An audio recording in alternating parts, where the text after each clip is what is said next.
It is July 17th, Zone 7, Western Colorado, and it's time to talk about mid-season pepper care. What you do or don't do now can determine how your harvest turns out. We still have about 3 months, if you're in a zone like mine, of a lot of heat and a lot of sun. So these guys are actually really small still. They're going to be giant. So what should you be doing in the next week or two to ensure that you get a huge harvest? Let's take a look. One of the first things I'm always going to preach is pruning the lower branches. I don't care what anyone tells you, I can attribute a huge part of my growing success with peppers to making sure these bottom branches are stripped and nothing is dragging this soil. Keep those leaves off the soil and let the wind move under the canopy. So now you want to be taking a look at every pepper, because every pepper is different. I'll put a link to one of my past videos on here so you can go back and take a look at a big variety, because we're not going to touch on as many today. But go to each plant and kind of look at it and visualize what it's supposed to look like. You got to get that air under there, and like I said before, the Karate Kid and the bonsai tree. Let's take a look at this one. Okay, take a look. If this was your plant, do you think that there needs to be any pruning right now? I'm going to say very minimal. You've got a couple of little leaves that are just kind of hanging down. That's not really pruning, but I mean it is, but it's just taking a couple little leaves off, not branches. Okay, this is my Fuju jalapeno, and then they're doing great. But if this was your plant, what do you think? Do we need some pruning done or don't we? We don't have anything dragging the soil. That's good. So I'm going to give this one a hard maybe, depending on who you are. Now here's what I look for, and I picked this plant to show you for a reason. Right here, it makes a really strong triple. It's a Y, but then there's a branch coming off the back. So for me, the way I do it is everything underneath this Y I'm going to take. Make sure you use a set of sharp cutters. It just reduces any harm or any stress on the plant when it's taken off really quick and easy. So not going to take much, but I'm going to clip here, here, and actually I'm going to leave this one because it's holding the strap, and cut a couple of these little leaves that are just hanging in a downward position. I can pull that one. Be real careful doing this because you don't want to damage, you want to use your fingernail, you don't want to damage that stem in any way. And then we got a little one down here. So this is why I like to say pepper palm trees. Now if we look at the one right next door, see how different this is? We are still getting the Y. It's a little bit smaller plant though too. So all I'm going to do is come through here and give it a couple little clips on these leaves, and make sure you got a clear target when you go to do this, because it really sucks to go ahead and give the snip and then one of your nice peppers that are on the plant fall off. So by all means, in most situations, I would probably take this one too, but that's growing into a pretty good sized branch. So I think this time I'm gonna leave it. Next, you really want to get in here. Now I don't get a lot of weeds, but weeds do make it up through my drainage holes in the bottom. And that's what every one of these are. So I like to go deep and give it a pull and get any of the weeds out of there that are competing for nutrients and taking anything away from my amazing jalapenos. I don't care what you are. If you're doing anything that can harm my peppers, you're out of there. So go around and make sure you're weed free. It's a good time to do that. Now you want to pull back any of your mulch. I picked this one because I hadn't finished mulching this side of the bed yet. I mulched over there. But you want to just scrape back any top layer of mulch and expose the soil. Then you want to come in here with an all-purpose granular fertilizer. But you can take any ordinary, this is a 444. It was on sale at Walmart. Just drop a couple handfuls around, work it into the soil a little bit, because you sure don't want it blowing away. And then water it in nice and heavy.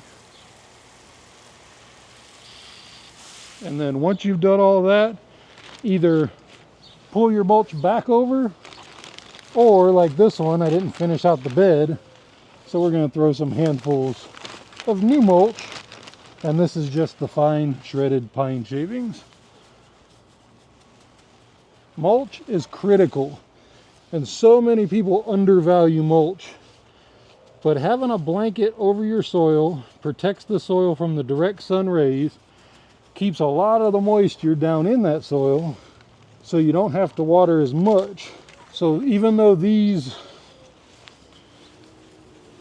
big horse troughs can hold a lot of moisture, you want to keep everything away. It also will keep it to where if a branch drops, it's not touching the soil. There's so many benefits to mulch. I can't even begin to list them all here. I've read a bunch of studies out there about the capsicum chinense, the ideal fertilizer formula, the NPK, as 3-1-2. I'm not sure if that applies to any of the other capsicums out there, but the chinense, the super hot, that's where I've read that the 3-1-2 mixture is what the plant can actually uptake, or when they're going through and dissecting the plants after a year of growing, that's what scientists are coming up with that the plant actually uses, or the ratios that it actually uses. So that's why I talk about it that way.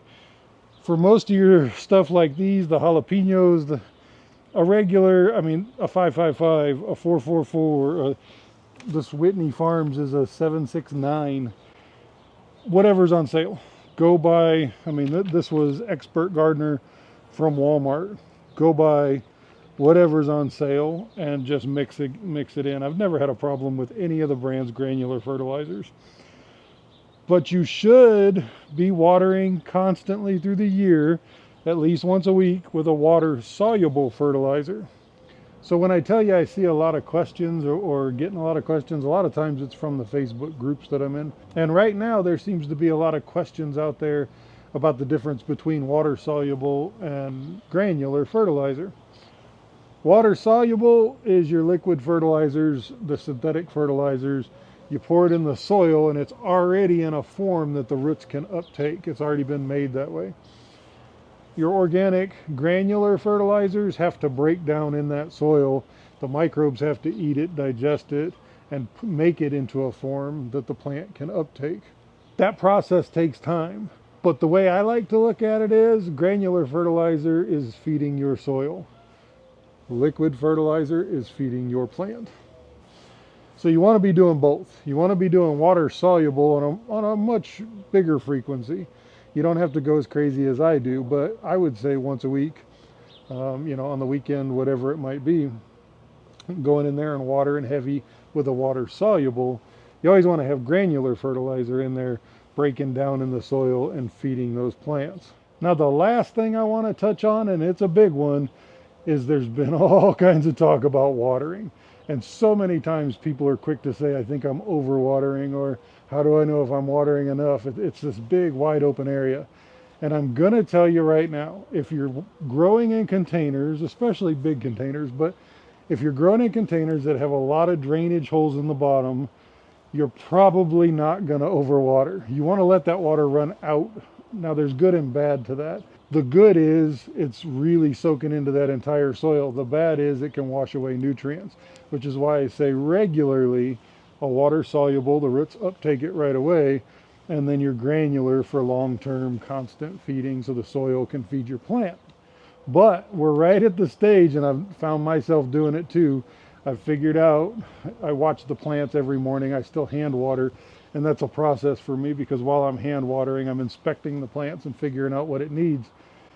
At least I think I am. But my plants right now are in major growth and they want a lot of water. So I'm here to tell you, you can put the water to them. Just to give you an idea, I use one of the Miracle Grow sprayers. I've got wands and all that other stuff, but I like the Miracle Grow sprayer. I like the shower pattern it has. I like how I can just hold it and go around the plant. Even with a spray like this, a really good spray, I'm still going as I work my way around the plant in one of these barrels.